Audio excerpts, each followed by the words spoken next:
All right, ladies and gentlemen, Music, Life, and Love podcast. I'm your host, Soto here.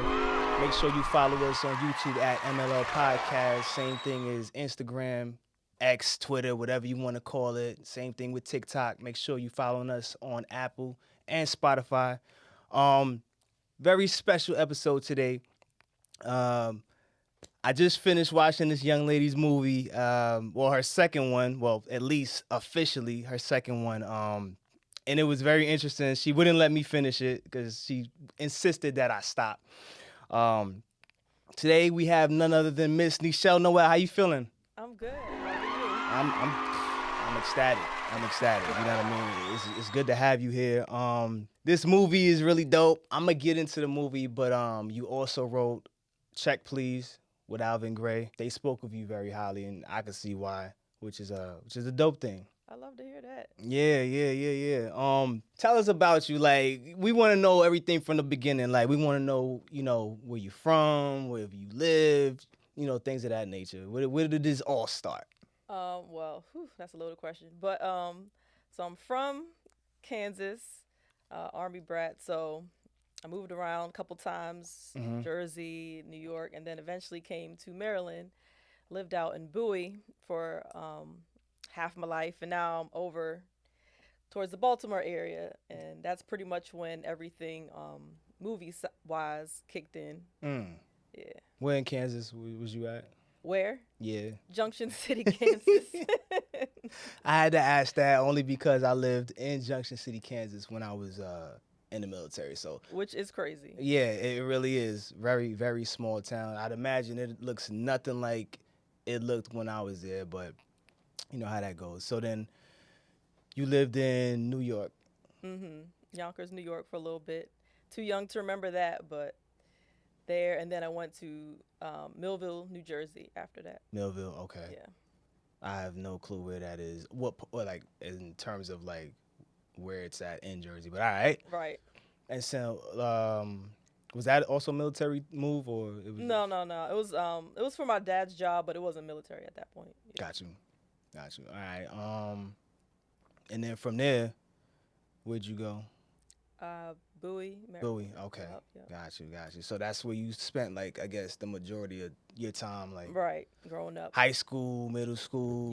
Yep. That's where I was. So that's where you wasn't moving anymore. You was, like, stable here. Like, parents was like, you know what, we ain't gonna go nowhere. Yeah. I didn't move out this way until I was married and everything. So. Oh, okay. Got you. All right. So middle school, high school, how was your experience out here? Because obviously you moving around, so you can't even make no friends. For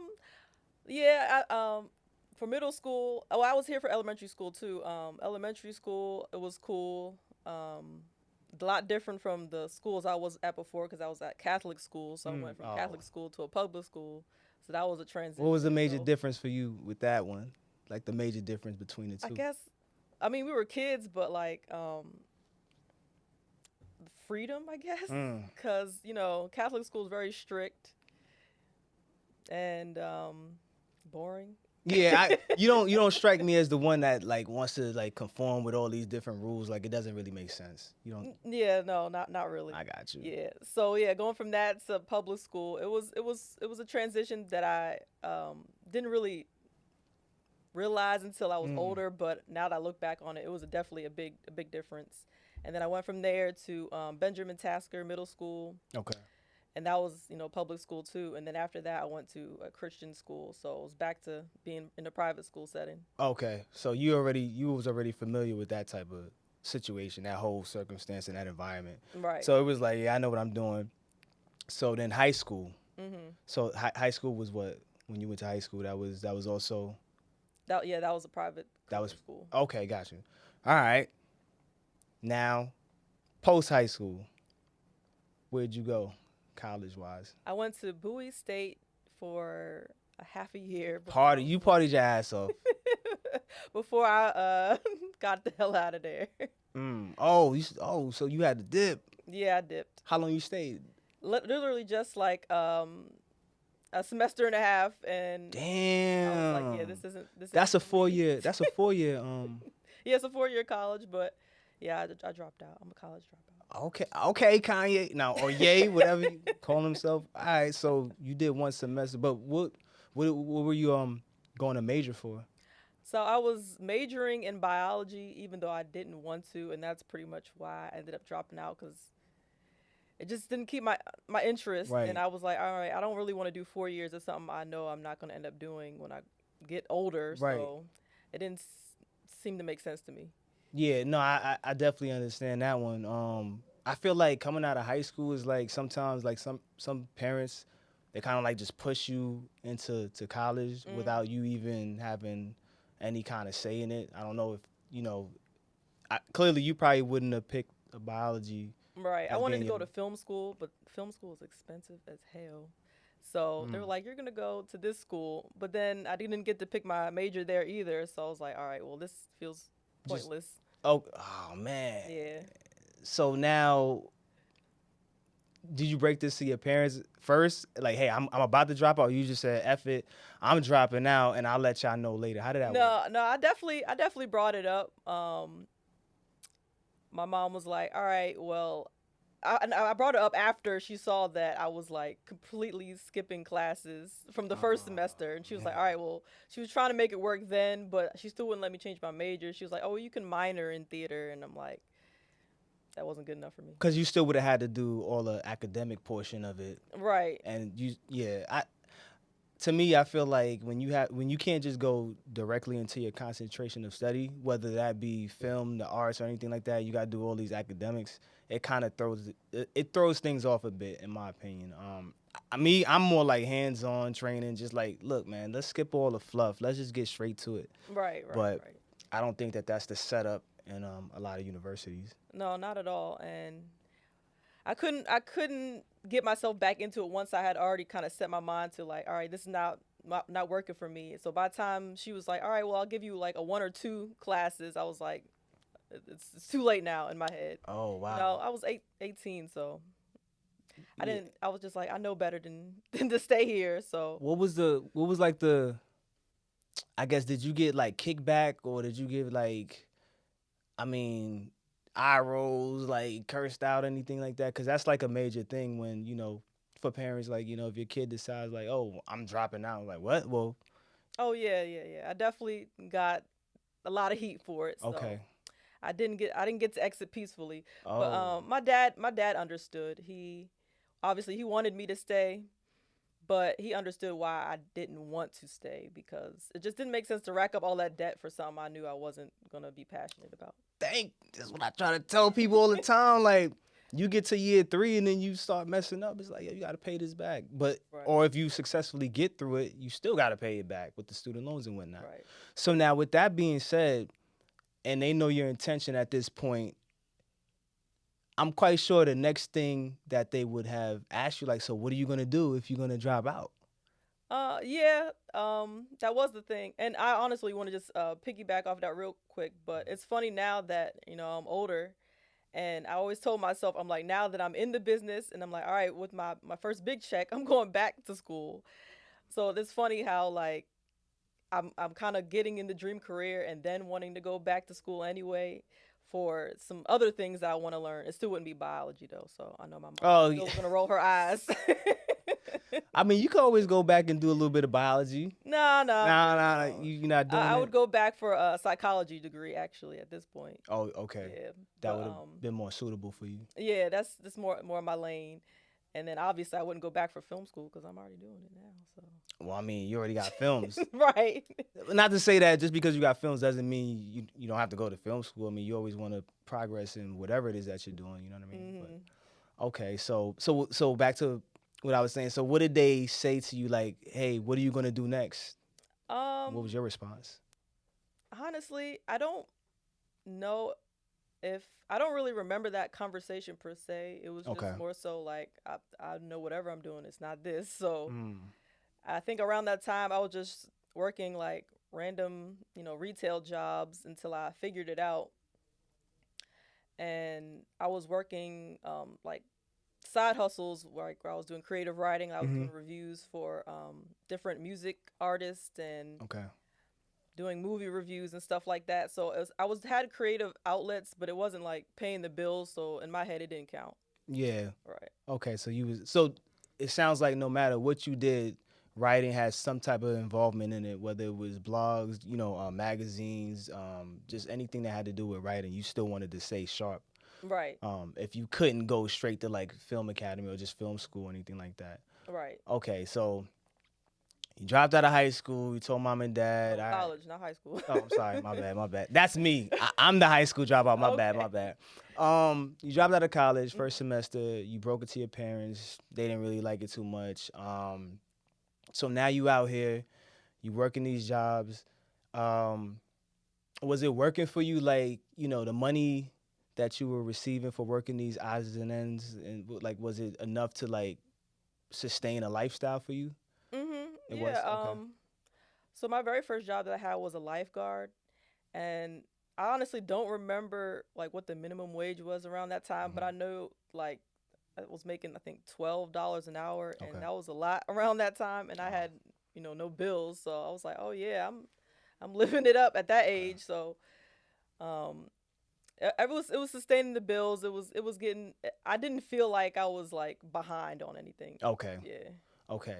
And so like at this point, when did you feel like it's time for me to step into, what my passion is? Because there had to be like a next step. Like, what did you do next that would put you, one step further in when it comes to like the filming and stuff?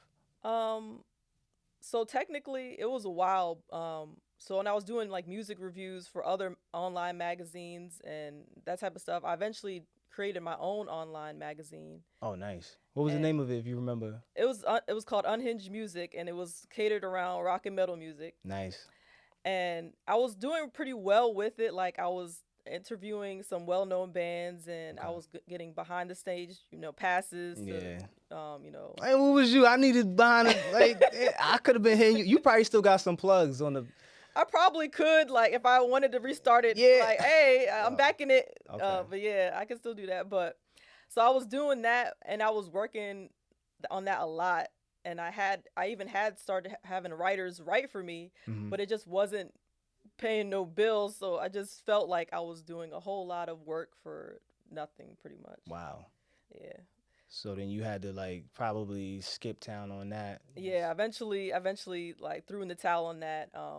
It definitely was amazing though, because I met a lot of amazing people. I got a lot of fun experiences. I got to get a taste of like the entertainment side, but then it just wasn't paying bills. So I was like, all right, I got to figure something else out.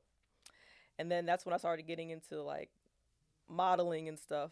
So you did dabble into somewhat of the arts, but just in a different right.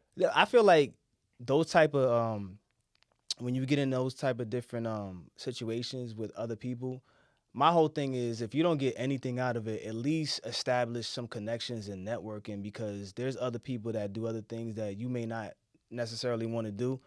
But I mean, at least at some point, if you want to circle back, you know that you still have somebody that you could reach out to that could put you in a situation that you wouldn't necessarily always be in. But okay, so you said, what did you do after that? Modeling. Okay. The modeling. All right. How did you do that? How did you get into that whole world? So yeah, around this time, this is when, the whole IG model thing was popping off. Okay. And I was like, all right, I'm going to build up a following and see what kind of opportunities I can get from building up a following. And that's when I started getting modeling opportunities. And the main thing that I was doing was lingerie modeling for my cousin. Okay. She had a lingerie line. And that was like the main thing I was doing to get myself out there. And I was building more of a fan base off of that. Oh, so you built. I get it. All right, because obviously, people are gonna follow that. Right. You still remember? Does she still have it? You still remember the name of it? I don't know if she still has it because it's been a while since I've seen her post. But it was called Sydney Rose. Sydney Rose. Okay.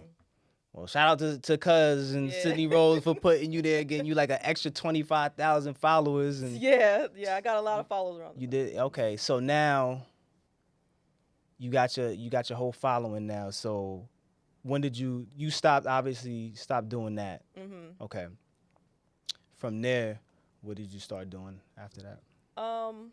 Well, I didn't stop abruptly. It was more of like a transition thing. People started reaching out to me for opportunities, but none of them were kicking off. Like there was an opportunity to be on a reality. Somebody wanted to pitch a reality show, and they had the whole idea of how they wanted to, you know, work it. It was supposed to be like a Bad Girls Club type thing, but except that would have been a good at that time.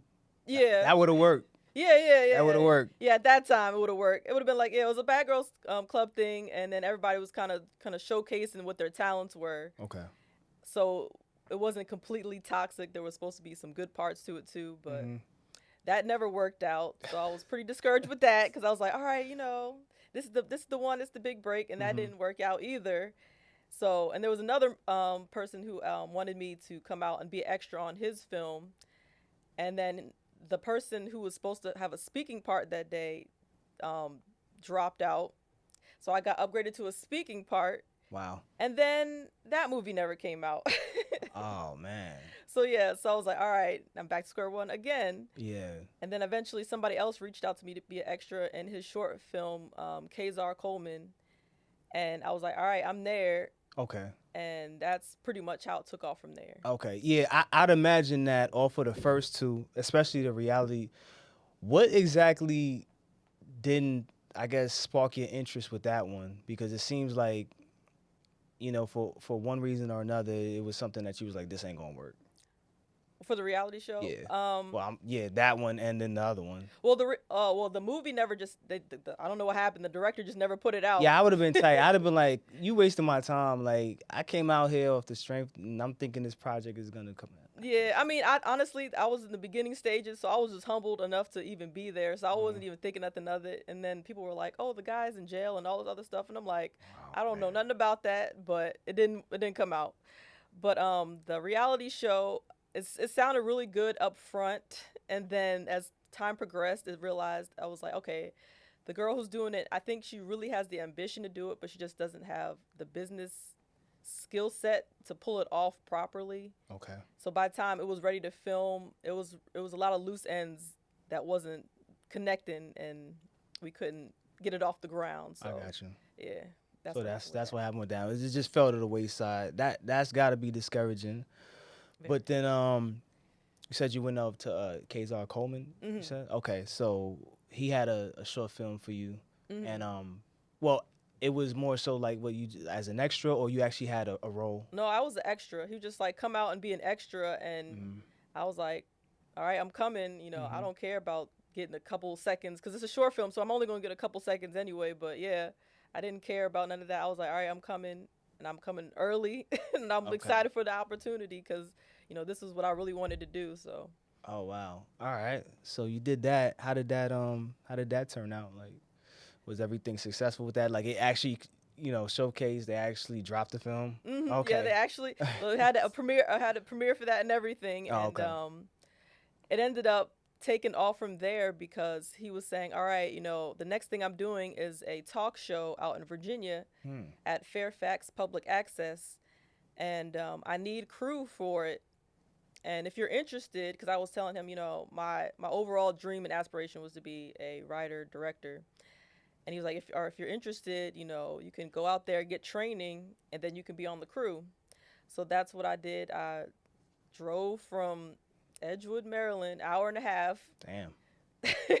That's deep. To take the hour class, and I was taking classes for at least 6 months altogether. Wow. And then, yeah, by the time he was ready for the show, I was trained up. And then my first position was floor director / camera operator. How the hell? Wait, hold up. I was about to ask you, did you go there for like acting, like you know, acting classes? But that wasn't for that. No, I went there for crew. Directly. Yeah, for crew, to learn crew positions. I went there and got like a full, what they call a studio package. So I learned camera, I learned lighting. I learned, you know, set design. I learned how to do technical directing, you know, run the boards and stuff. So yeah, I learned every position. That's what you could have learned before college, like from high school. You could have went straight there. That's what I'm saying. I learned everything that I ever wanted to learn in 6 months at Fairfax. So you got a whole bachelor's in 6 months, basically. Pretty much. Like, what the hell's going on here? Was it expensive or? No, it's not expensive at all, because they really want you to to use the training. Yo, they still got this? Because I'm about to like. I've been trying to put people on all the time. All right, well, but people don't want to drive there. And I'm like, well, see, that's what sets me apart from a lot of people. I'm like, I'm going to drive an hour and a half to get training. I'm going to drive or fly or wherever to up my skill set. Now, facts, number one. Number two, you said it was how long? How long was the training for? So I just took all the classes they had available. So I, like, once they finished one class, I was like, I'm taking the other class. So I took 6 months worth of classes, but most of them are like 4 weeks at a time. Like they only like once a week for Oh, it's one. Oh, because I'm thinking you got to do like every day or three times a week. No, I think it's either once or 2 times a week. But yeah, it's not like that would kill somebody like me having to drive an hour and a half. No. It wasn't every day. I would understand if it was every day, because then I would have found a way to stay up there. But so you was already determined. Yeah, like it wasn't no. If, ands, or buts about this. Nope. You was okay. How long did you know that you wanted to be a writer? Because that's a passion right there for you. So when did it kick in? Right. I knew I wanted to be a filmmaker ever since I was a kid, but I didn't really understand that concept yet. So I remember when I was younger, in like, I want to say kindergarten or something. I don't know. I could be kindergarten, first grade, around that time. I had saw Jurassic Park, and I told my parents that I wanted to be a paleontologist after seeing that movie. And wait, you told your mother you wanted to be a paleontologist? At what age? At like kindergarten or first grade. I still don't know how to spell that. So yeah, I'm in my 30s. You were saying words like that. Yes. Ah, boy. Right, and then I saw like Dr. Dolittle, and I was like, oh, I want to be a veterinarian. Like I was seeing all these different movies, and I was like, oh, I want to be that. And then I think when I got a little bit older, I was like, oh, you don't actually want to be those specific jobs. You want to be an actor. You want to be in the movie making business. Okay. And create these types of stories. So yeah, as I got older, I kind of realized, oh, it's not really I want to be these specific things. It's more so I like the idea of being different characters and creating different worlds, universes within writing. I feel like in this industry, you got to wear almost all the hats at some point or another. It's like you got to know what it's like to have to act, to have to write, direct. I mean, not saying that you're going to be great at each and every one of those, but like now you don't just have to stick to one lane. Like you could jump around and do all. You actually almost have to do all of them. Right. You at some point or another. So no, I'm jumping all the way around, but all right. So you did the program that he said that, hey, you should probably do it. You completed it, and then what happened after that? Once you completed it, I became floor director for his show and also camera operator. Damn. Yep.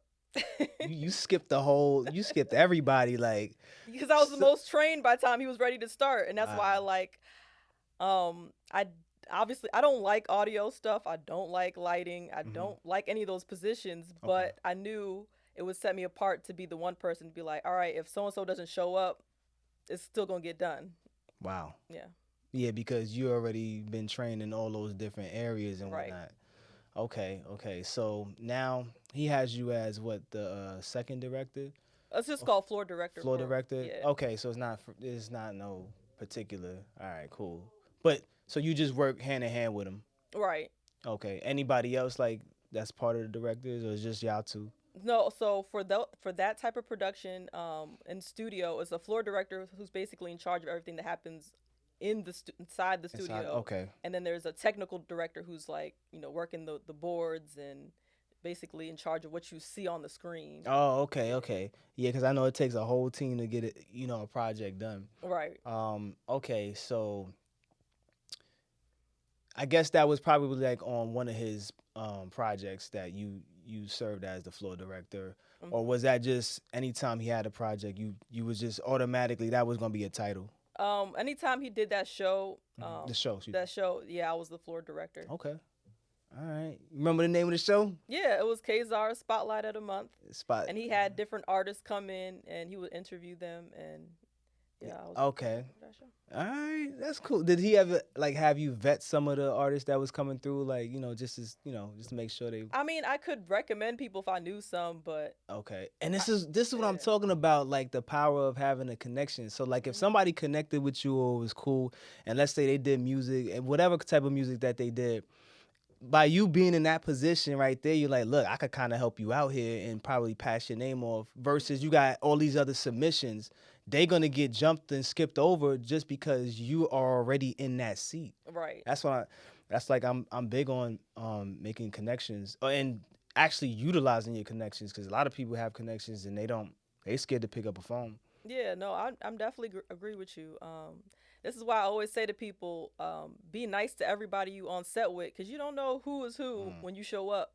Like sometimes, there'll be people that'll come on set and be like only nice to the people they know as the director, the writer, and the producer, and they won't be nice to nobody else. Oh wow! They'll see production assistants and won't pay them no mind, and not knowing that production assistant is a production assistant today. They're not a production assistant in general.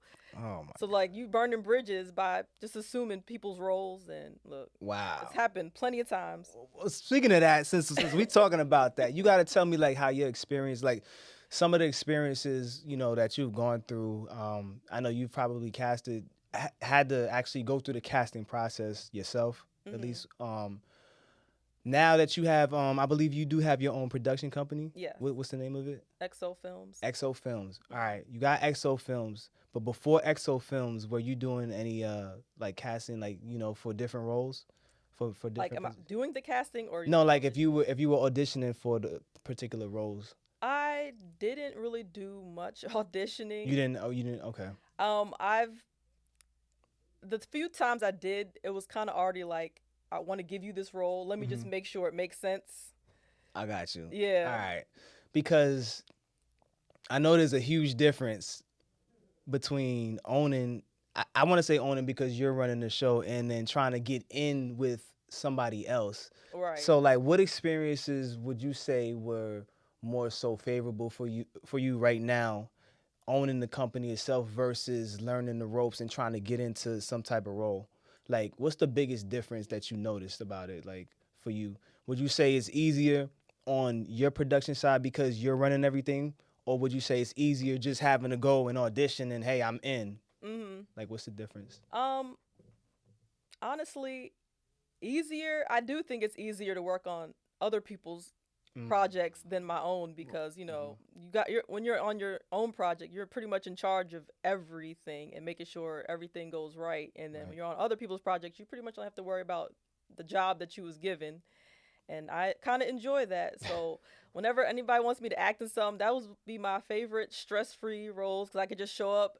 I see all the behind-the-scenes chaos, and I know what they're going through, but I like to be able to be like, well, that's none of my business today. Yeah. See, that's from that side. The reason why I asked that is because I know, that could directly correlate to somebody having a 9-to-5 versus actually having their own business. Because I was talking to a gentleman and I was like, look, man, he was like, yo, I'm cool with my 9-to-5. I don't want to deal with the stress of having to run a company because a lot comes with that. So looking at it from this perspective right here, where you actually run your own company, but you know what it was like to actually audition and actually get a role, it's like, I just want to see which side would you rather be on? Right. Well, I mean, overall, I prefer, if I had to pick one, obviously, I'm sticking with my company because if I want to give myself a role, I'm going to give myself a role and nobody can tell me no. Okay. If I want to make a movie, I'm going to make a movie. Right. Like, I like that freedom where nobody can gatekeep me from my own productions because it's mine. Yeah. I get that. I want to know, because you have XO Films, correct? All right. So XO Films. What are the difficulties that you encountered while, working with XO Films, the producers, the writers? Because I'm sure you have a whole team surrounded by you. You have to. So, like, how difficult was that to put the right pieces of the puzzle together and make this thing happen? Honestly, when it came to that part, it wasn't difficult because I met all these people on other people's productions, and I pretty much was like, I'm taking the best of the best. Oh, you recruited. I recruited. Oh, she aimed on the whole situation. Yeah, I recruited. I'm taking the best of the best, the people who was the nicest to me. Yo, you went to college, started recruiting, scouting. That's dope. That's dope. Yeah, Okay. so I met a lot of the people who worked, like my producers for Freak Like Me, other than my husband and my dad, are Alvin and another guy named Kaz. Okay. And Alvin, I met him on another production, and we both met as actors, even though our main thing is directing. And then that's dope. Right, and then Kaz, I met him on another project where I was first AD, and he was the wardrobe designer for that. So, okay, you recruited your husband too. Nah, I know he gonna ride. He gonna ride with you no matter what. So that helps when you have somebody that can help you out. Right. And Pop Dukes, he ain't got no choice. He ain't gonna let you fail at all. Right. So you already got that strong, solid foundation already from the get. But even with that, I know you still had some difficulties, so there's a lot of individuals right now that could probably, take from some of your, like, encounters, which wasn't so much, like, that you wanted to go through. I don't think anybody wants to go to strife or anything like that, but when it does happen, it's like, how do you hurdle this? Like, you got budgets, you're managing at a different level, so I don't know how you dealt with all of that or continue to deal with that, or is everything smooth sailing? Well, honestly, the main challenges I faced was before I got the company, just basically building myself up and building my own personal brand up and my experience up before I got that point. Okay. Because I had to prove myself a lot harder than other people who are around me. And I'm pretty sure because I'm a woman that people kind of automatically saw me and it was like, oh, she must not know everything that, the men in the room know. Oh, okay. So you had to fight with that whole piece. Right. Damn. Like there was a situation I would show up on set, and at this point I have been a floor director on at least 3 different TV shows out in Fairfax, and I did camera operating for those shows for at least a year, and then I was brought onto this project, and then they were telling me which button on the camera was record, like, oh, push this button right here, and I'm like, stop playing in my face. I can read. Stop playing. Wow. Right. Okay, I see that. All right, so I do want to know this, and I know some people, they want to ask this question. When it comes to money, we know that this production ain't free. The cameras ain't free. You got to pay your crew. You got to pay your actors and actresses. Well, whatever situation you guys have in terms of an agreement, that's whatever. But this thing does take money. So do you have to dip into your own pockets to get this stuff done, or do you have investors, or what's the best way to go about it? Because you don't want to go in the hole trying to, what I'm saying, or is that what you did? I don't have a best way because I've only technically done it one way so far. So hopefully I'll have a different way the next time. But this way, the first time for my movie, I paid out of pocket. My dad helped a little bit, but it wasn't nothing compared to the overall price of everything. So yeah, me and my husband, we pretty much grinded extra hours to make sure we was able to pay everything. Okay, so now my question is, who did you have to pay? Like, who did you hire in order to get the job done? Who are the people that you hired? And not the people in general, but the positions that you hired. Everybody who worked on my film got paid. Okay. I wanted to make sure everybody got paid. Now, depending on who you were is when you got paid, but everybody got paid. So the people who had the most experience, my 2 producers, they got paid up front. Nice. Yeah, because I wanted to respect the craft. I understand that they've been in the business longer than me, and they're, helping guide me to make the best film, and I want everybody to appreciate. Right. I'm appreciating them, appreciate me. So I had to give them money. Yeah, so now we know, XO Films, they pay, all right? XO Films is paying. They paying, because boy, oh boy. I already know. So, all right, so y'all pretty much just funded everything yourselves, and so it's like. Yeah. I will say the only people who didn't get paid was extras. I didn't pay extras, but everybody else got paid. But they got the exposure to. But they got the exposure. And 9 times out of 10, that. Well, depending on the project, you probably hit the man. You want to come through, and you just never know what could happen. Right, exactly. And that's why I would say, don't look down on extras, especially if you're starting out, because some extras got their parts upgraded. So Right. you never know. A lot of productions are like that, where it's like, oh man, somebody didn't show up today. You look the part, you want to do it. So Okay, all right. Dropping some jewels there. So now, fast forward a little bit.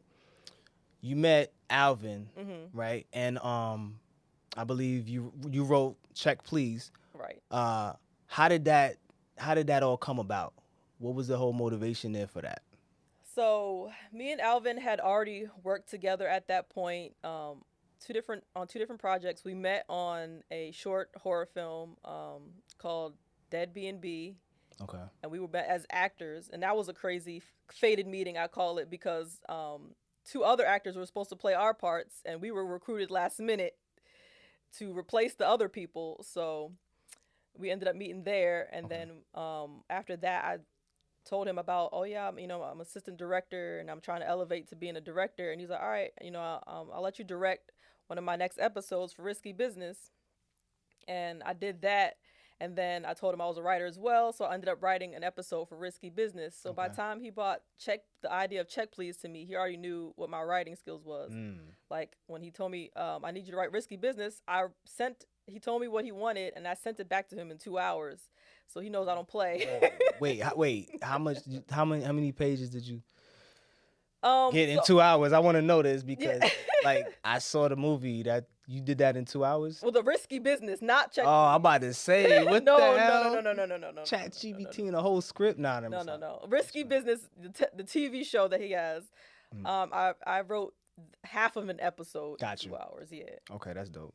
So I don't think he was expecting me to give it back to him that same day. Nah. So yeah. Okay. So he knew that I had the skill, and he was like, "Oh, that's good." So when Check Please came along, he was like, "All right, Desi Alexander, the comedian, right, has been hitting me up saying, oh yeah, I know you said something about making a comedy film," and he kept hitting him up and he was like, yeah, we're gonna make it, but he never had a script. And then he realized, okay, Desi is really serious about this, so let me hit her up. I know she writes scripts. He told me the idea. I was like, wow, this is a really random ass idea for a movie. Right. But I'm with it. So and he was like, oh yeah, by the way, I need it in a month. Oh man. And then he hit me up in December, so it was like the holidays too. And I'm like, oh man, okay. No breaks. You ain't wrapping no gifts. Get that. We gotta write. We don't have time to sit up here. Right. Okay. All right. So that was cool. So now as far as you, Zeke the Awakening, what can you tell me about that? I didn't see that. So you know what I'm saying? What can you tell me about that? Like, how did that come about? So yeah, that was the very first movie I was second AD for. Okay. That movie was about basically the apocalypse. Yeah. So it's one of those. Yeah, it was one of those. It was a religious apocalypse film. Yeah. Oh wow. Yeah. I'm gonna have to check that out then. That sounds like something that I would watch anyways, just to, get little hints and details and stuff like that. I like to look into things like that, but more so, I like interesting stuff. And then the feature presentation, Freak Like Me. Another day in hell. Let's go. Why don't we go ahead and get dinner and drinks tonight? You want to talk about that stupid ass boyfriend of yours, Sean? Because you need a new one. Pam, you and your sister ain't moving fast enough, bro. I need you to come on. We were supposed to be celebrating Bring me up, tonight. bitch. Shh, it's okay. Bring me.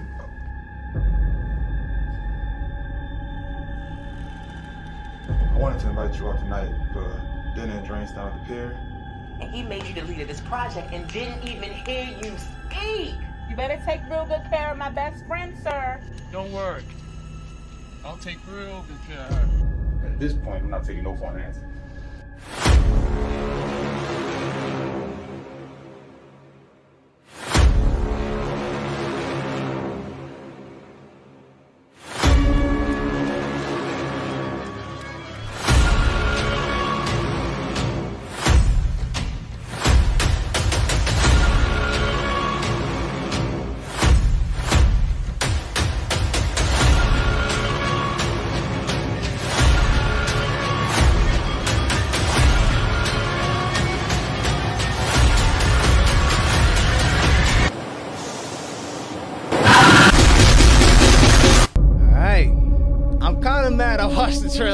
I'm so upset because I'm literally 57 minutes into the movie, and now I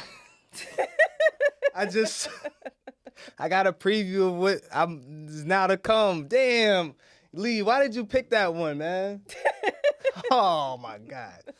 Oh, now I know what's coming up, man. But it's all good. But I just want to say, number one, you was right when we spoke. Mm-hmm. You was like, it's one of those that when you watch it, you're not gonna want to stop watching it. So I almost got here late because, like I said, I was literally watching it off my phone, but I'm trying to like download a couple other files, and I was like, oh, I gotta go. So I had it playing in my car. I just had it going through the headphones and whatnot. I kept looking down, like, I'm getting distracted. Let me just wait till I get there to watch it.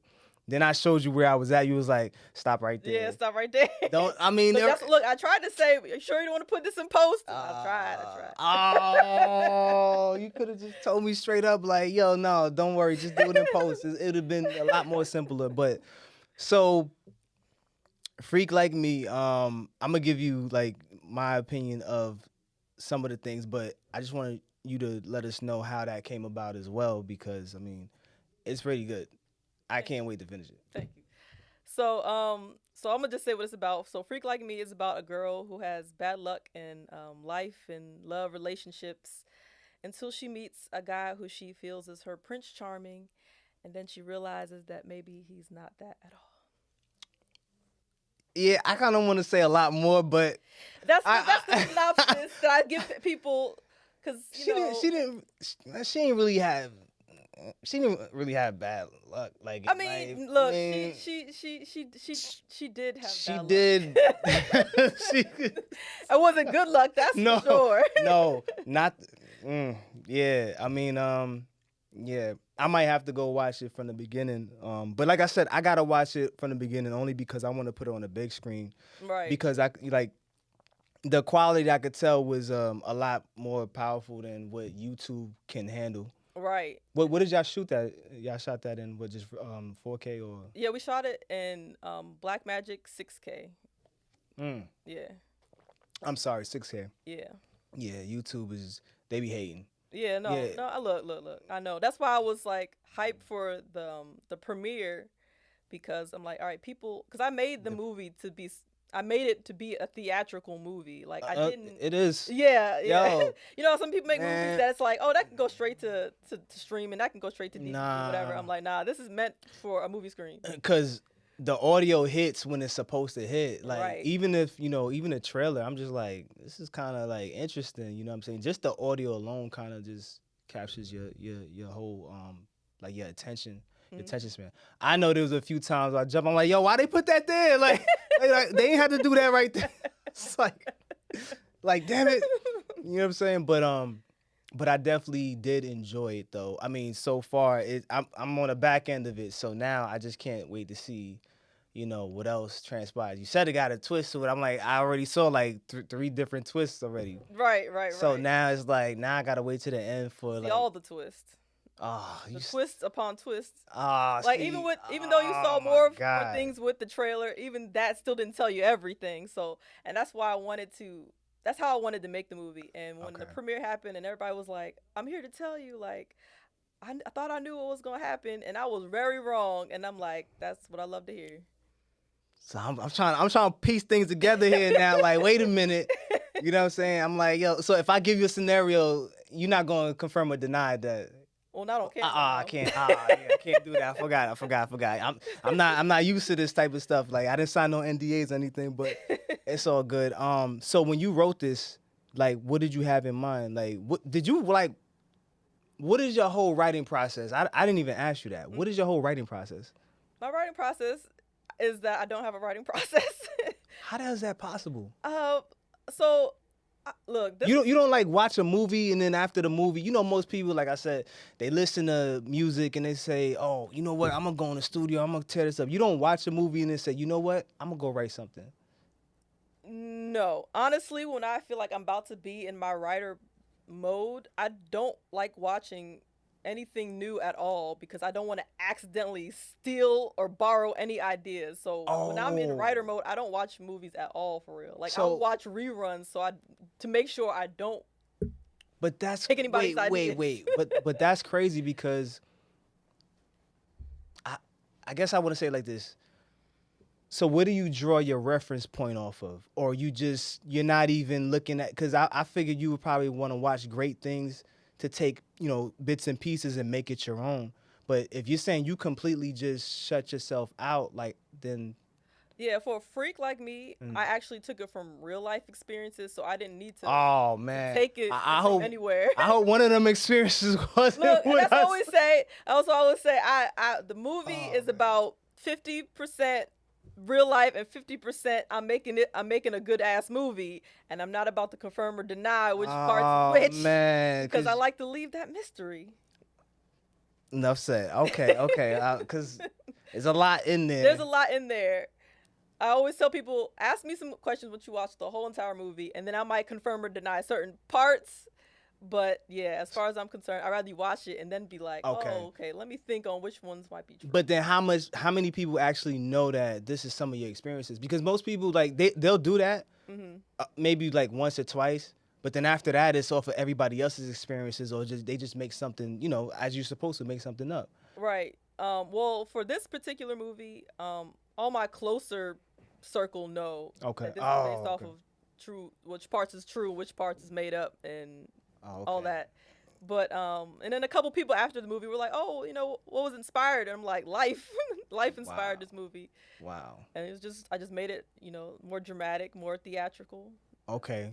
So I guess I could put on that coming soon then. Like, it's definitely okay. So, Freak Like Me coming soon to whatever platform, and I mean, for the most part, I know you're probably gonna have like a whole, promotional campaign joint for it. Yeah, once it comes out. Yeah, that's just gonna be dope. At least I could say that I watched it. So. Right. And I honestly wish I could have recorded the audience's reaction, because I was expecting people to react well, but I wasn't expecting it to be the way it was. Like, it was one of those times where you wish you was in the theater to see how everybody else reacted. I could imagine how they reacted. Yeah. Because I'm looking at this and I know which parts they reacted in. Right. Like, it's crazy. Like, but nonetheless, I don't want to keep, doing all these teasers, but I definitely enjoyed it. I can't wait till it comes out on streaming platforms so I could tell everybody about it. Like, yo, you might want to watch this. Yeah.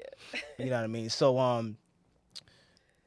I want to know what's in the future for you? Like, what plans do you have? You going to take a little break? Are you writing anything now? Is there anybody particularly... Answer that question first before I go to the next one. Okay. Yeah, because I was going to throw too many out there, but go ahead. So, I technically am writing a script now, and I have 2 already written. So now it's more so deciding on which one I want to make next. Okay. Because I kind of fucked myself up a little bit. I wrote a script over the summer, and it was like 120 pages long or whatnot. Okay. And I was reading it over, and I'm like, man, this movie is going to be expensive. Oh. I should probably save this for later. So now I'm going to write another movie. And then I wrote that movie, and I'm like, wow, I made a movie that's even more expensive than the last one. Wow. So I kind of messed up again. So now it's like, all right, do I write another movie and try to make it a practical budget, or do I just aim really high for the next movie? So you got 2 in the tuck. Right. So wow. I don't know which one I'm going to make, but it won't be, I'll just say that Freak Like Me has a sequel, but it won't be the sequel to that. Oh, okay. I see what you're saying. So it's not going to be the sequel to that. You ever thought about like writing just shows? Like shows? Okay. Yeah, I have actually written a pilot episode for a show as well. So I have stuff that's just sitting. It's sitting. Okay. But I'm trying to be strategic about it, because look, I'm telling you, once I had that premiere and I got the feedback from people, and they're like, you came out the gate swinging, and you set the bar really high for your first movie. Well, I ain't gonna lie. It was, I'm not even going. So now I'm like, all right, now I gotta make sure whatever I put out next it has to be that. better. Yeah, it gotta be better. Right. Because now everybody's gonna be like, I would hate to be like, all right, well, the first one was still, no, I can't have that. It gotta be better than next. Okay. So speaking of you doing, movies and whatnot, who are some of the people that you would love to work with, like in the industry? Like some of the people, the actors, the directors, just who would you love to work with? There's a lot of people I love to work with. Like some names, like So actor-wise, actor-wise. I always wanted to work with the Wayans brothers. Okay. Even though I don't really write comedy like that, even though I did Check Please, that would be still dope because obviously I write comedy for other people. So hey, if the Wayans brothers ever wanted me to write something for them, that'd be awesome. A lot of my other actress inspirations, like Queen Latifah, I would love to work with her. Wow. I would love to work with Regina Hall. Okay. People like that. I would like to work with Michael B. Jordan. Okay. Man, yeah, I could get here, go for a little while, but those are the main people those are the that main come to ones. the top of my head first. Yeah. Okay. I wonder what you would write for him. Who? Michael. Oh, look, one of the scripts I have right now could work for him. So look, hey, if he gets manifesting it right now, okay, you never know. This is the part of the show where we give you 3 questions based off of our title, which is music, life, and love. I don't even know how I'm gonna do the love part, but it doesn't matter. Okay. So I don't know which one you want to start off with first. You can go in order. Okay, we're going on to music. If you could go back in time and perform with anyone dead or alive, who would it be? Dead or alive? Even dead or alive, I don't know. Musicians, I don't know. Musicians? I would know the answer if it was like any entertainer who I would like bring back from the dead to film with. I know that answer. I bet, let's do it. I would love to have worked with Bernie Mac. Oh, okay. Yeah, if I would have been able to work with him, that would have been top tier. Bernie Mac. Okay. That's dope. Yeah. That's actually interesting. Which would like just writing his sets or his scripts, because he's a comedian and he's also like an actor. Right. So too. if I would have been able to act on scene with him, if I would have been able to direct anything that he was doing or write for him, that would have all been. Yeah, I mean, I would have taken any opportunity with that one. You would have been in great hands with that one. So right. That's dope. Okay. So when it comes to life, right? Mm-hmm. If you could choose any industry besides film industry to be in, which one would it be? Besides film, like if you could pop off in any other industry, which one would you want to pop off in? Look, it's gonna be funny because I just switched the music conversation to film, and now I'm about to switch this conversation and be like music. Okay. So yeah, I would be in the music industry. Okay, you would be in the music industry, and which particular genre would you be in? I would probably either be a singer in EDM or metal, honestly. Okay. Yeah. That's interesting. Metal. All right. You I know actually what I mean? was in a band for like a blip. For metal? Yeah. Oh, okay. So, can I hear the mixtape? What's up? No, that's what I'm saying. It was literally a blip. We had, I was writing songs. Yo, everything comes back to writing. Okay. Yeah. That's dope. Okay, you would have been a singer for EDM. You'd have made a lot of money. Yeah. Because EDM that's huge. Look, I might still do it. You never know. Do it. You should do an EDM movie. You're right. I mean, I don't know. But yo, don't put me in the credits though, please. Put me in the credits for the ideas. All right, and so now love. Would you prefer love or loyalty? I feel like they both go together though. Okay.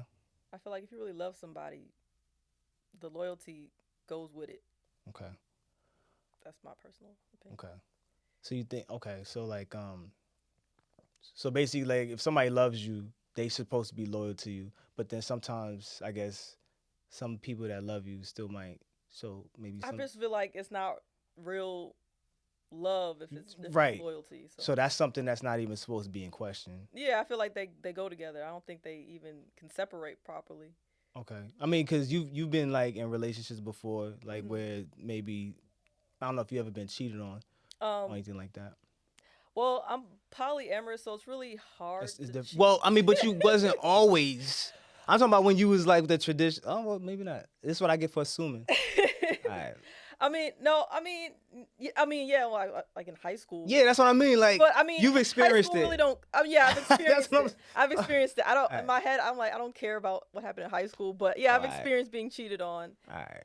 But I don't really. It ain't even like It's that. high school. I don't know. Yeah, I like- guess I'm so past that age. Yo, that mad it people don't done got matter their now. heart. You know how many people got their heart broken in high I've school? had my. I mean, I have my heart broken now because I still, date other people Yeah. while being married, but it's not because of cheating. Nah, it'd be some other shit. It'd be like other shit. the standards there, they don't even apply. The societal standard doesn't apply to your whole the way how you move. I get it. I get Right. it. Okay, But so I still have my heart broken. It just wasn't because of cheating. because of cheating. All right. Well, it still sucks. Heartbreak is a heartbreak, right? Regardless Yeah. of why it was done, it's still a heartbreak. But Right. all right. Well, I guess that wraps it up. I think when you come back up here, we're just gonna play the game. Okay. The What game? The trivia game that we normally play, where I got a bunch of trivia questions. I could have played it, but I want to make sure that the topics are, in alignment with what you do. I normally do that. Like, it was like a bunch of stuff. We was asking about movies. We had people that were movie buffs, so we could like cover a particular time span, like, all right, 90s movies, and it's like Okay. multiple choice type shit. So shame on me for not being prepared, but it's all good. It's all good. I just definitely wanted to get this interview because I feel as though you should be recognized and everybody should know the great work that you do. I appreciate that. So, Miss Neshell, thank you for coming through. Thank you for having me. Come through again. For sure. Music, Life, and Love. Soto, I'm out.